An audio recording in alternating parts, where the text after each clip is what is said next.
Olá, tudo bem? Vimos no vídeo 1 que a UML possui diversos diagramas, com características, objetivos e sintaxe própria.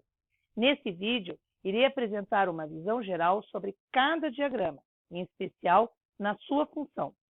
No decorrer das disciplinas DS 220, Análise e Projeto de Sistemas 1, e da DS 230, Análise e Projeto de Sistemas 2, estudaremos cada um desses diagramas com maior detalhamento. Então, vamos lá.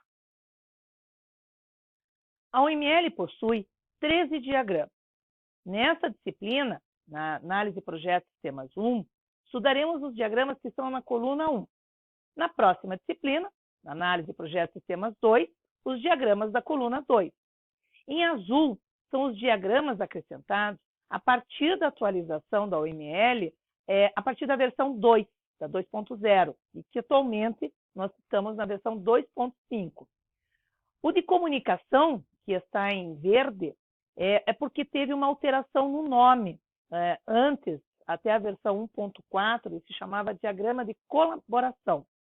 E o diagrama de atividades, que está destacado em laranja, teve mudanças em sua concepção, na sua construção, a partir da versão 2.0.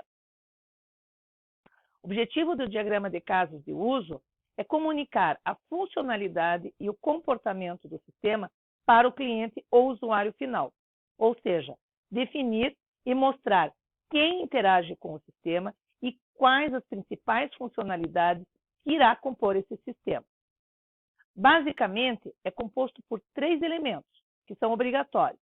O ator, que é quem interage com o sistema, aqui representado pelo stickman. O caso de uso, que é a funcionalidade, as principais alterações que o sistema irá desempenhar, né, que nesse caso aqui são essas elipses. E ainda o relacionamento entre atores e casos de uso. O diagrama de casos de uso deve ser especificado por meio de uma descrição resumida, com uma breve explicação de cada caso de uso do diagrama e também de forma bem detalhada, seja em forma de cenários ou de fluxo de eventos. O resultado dessa especificação detalhada será a interface do sistema, ou melhor, as interfaces, as telas que irão compor todo o sistema. Uma vez feito o levantamento das informações dos requisitos, iniciamos a definição das classes do sistema. Para tanto, iremos estudar os conceitos de classes, objetos e os principais tipos de relacionamento entre as classes. Uma classe possui atributos, métodos e relacionamentos em comum. Por exemplo, uma classe aluno pode ter como atributo nome do aluno, GRR, e-mail, o curso e assim por diante. Como métodos, as funções, ou seja, as operações que aqui chamamos de métodos. Né? O que são os métodos? São as operações que o aluno pode executar, como, por exemplo, inserir um aluno no cadastro, modificar dados do aluno, pesquisar o nome de um aluno e assim por diante. E esse aluno, essa classe aluno, ele se relaciona da mesma forma em relação à matrícula num curso, a imprimir um comprovante de matrícula, gerar um histórico escolar e assim por diante. Um conjunto de classes relacionadas entre si corresponde a um diagrama de classes. E a partir de um diagrama de classes, podemos demonstrar o respectivo diagrama de objetos, ou vice-versa. A partir de um diagrama de objetos, definimos o diagrama de classes. Ainda podemos organizar as classes, objetos ou casos de uso em pacotes, ou seja, nos diagramas que vimos até aqui, podemos compactar alguns desses elementos para melhorar a visualização, seja na tela ou seja na impressão da documentação.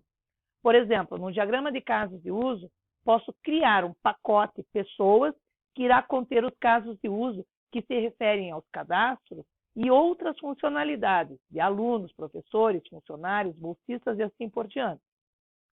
Até aqui são os diagramas que iremos estudar nessa disciplina.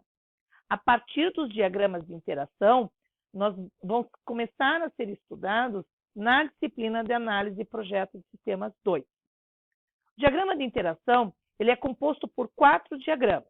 Diagrama de sequência, de comunicação, visão geral e temporal. O diagrama de sequência mostra a interação entre o ator ou atores com as interfaces e as respectivas classes para uma determinada funcionalidade, ou seja, em caso de uso. Então, nós fazemos um diagrama de sequência para uma interação como cadastrar um novo cliente, né? Podemos fazer um diagrama de sequência para demonstrar como efetuar uma venda e assim por diante. Podemos ter mais de um diagrama de sequência para as funcionalidades do sistema, ou seja, para os casos de uso do sistema. O diagrama de comunicação também mostra a interação entre o ator ou os atores com as interfaces e as respectivas classes, para uma determinada funcionalidade, assim como no diagrama de sequência. O que muda é o enfoque. No diagrama de sequência é mostrada como que as interações elas ocorrem, qual sequência, como que acontecem essas ações passo a passo. No de comunicação é demonstrada como que os objetos, sejam eles atores, interfaces ou classes, se comunicam, ou seja, como que ocorre a colaboração entre eles. Já o diagrama de visão geral é um tipo especial de um diagrama de atividades, que nós vamos ver um pouquinho mais à frente, pois utiliza a mesma notação. O que muda é que aqui, no diagrama de visão geral, nós vemos as interações de uma maneira geral, ampla, como se relacionam os diagramas de sequência em sistemas de grande porte, em sistemas complexos, com muitas interfaces e classes. E, finalmente, o quarto tipo de diagrama de interação, que é o diagrama de tempo. Na verdade, esse diagrama é como um cronograma do projeto, em que se demonstra as funcionalidades e as datas com prazos necessários para desenvolvimento, se eles ocorrem ao mesmo tempo ou não, por exemplo, né? Aí, feitos os diagramas de interação, estudados os diagramas de interação, iniciamos com os diagramas de transição de estados, que modelam o ciclo de vida de cada classe do sistema. Um diagrama de transição de estados, ou um DTE, é muito útil em sistemas como simuladores, como jogos, por exemplo.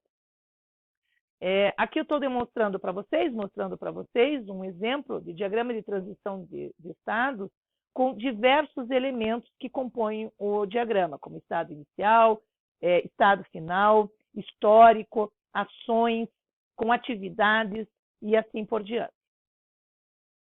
E temos ainda o diagrama de atividades, que é uma representação importante, a última que nós, na verdade, vamos estudar, porém que nos projetos, normalmente ele se apresenta como sendo um dos primeiros, junto lá com o diagrama de casos de uso. O diagrama de atividades mostra a sequência que as funcionalidades, que essas atividades são usadas. Esse, sim, é um diagrama muito similar a um fluxograma. Com a vantagem de poder modelar, representar atividades que ocorrem em paralelo, de forma concomitante. Um exemplo da representação do diagrama de atividades, com alguns dos elementos que compõem, podem ser vistos nesse exemplo. Aqui nós temos as atividades, temos a representação da ramificação e também da concorrência. E, finalmente, os diagramas de implementação, que é composto pelo diagrama de componentes e pelo diagrama de implantação. O diagrama de componentes, ele representa como o programa está organizado, em termos de funções, as functions, por exemplo, em termos de bibliotecas e de outros elementos utilizados na programação. E o diagrama de implantação, ele irá demonstrar a parte física, a relação do sistema com os equipamentos, com os servidores, impressoras, computadores e assim por diante. Como que eles vão estar interligados e onde cada componente, onde cada parte do sistema, sejam elas interfaces, as classes, os códigos que foram desenvolvidos, banco de dados, onde todos eles estarão armazenados, onde todos eles estarão instalados. Esse diagrama possui os componentes do diagrama de componentes, né? Os nodes como objetos físicos, por exemplo, computador, impressora, roteador, né? Que são aqui representados por esses cubos, e as conexões entre os nós e os componentes, ou seja, aqui representado pelas linhas. São esses os diagramas da UML que nós vamos estudar tanto nessa disciplina, na análise de projetos de sistemas 1, quanto na disciplina de análise de projetos de sistemas 2. O objetivo desse vídeo foi que eu pudesse apresentar esses diagramas e, a partir de agora, começaremos a estudar cada um deles com mais detalhes. Então é isso. Até mais. Tchau.